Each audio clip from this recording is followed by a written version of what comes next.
تنظيم بلدية سطيف ومن خلالها مؤسسة ديوان الثقافة والسياحة إحياء للمولد النبوي الشريف. تم تسطير برنامج ثري الأيام الوطنية للمديح والإنشاد الجزائري. عرفت الساحة الجنوبية لحديقة سلية أسماء كبيرة في ما يخص المديح الديني. كثير من العائلات والمواطنين والمواطنات حاضرين معنا في هذه السهرات.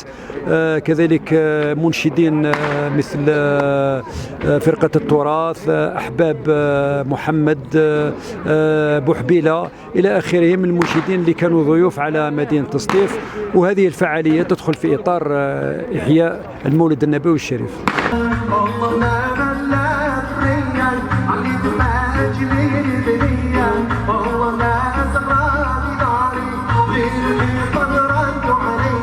الحمد لله. كانت نجدد الشكر لديوان الثقافة والسياحة على كل المجهودات المسخرة اللي أعطتنا فرصة أننا نقدم هذا العرض الفني.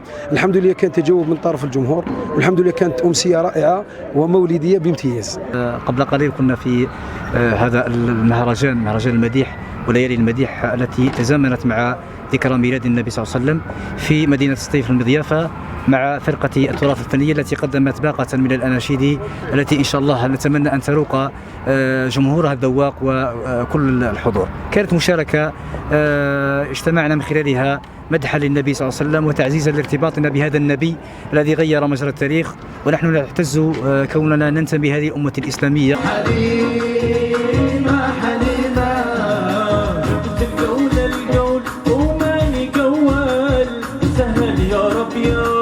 رتب لي الأوزان وجبت القول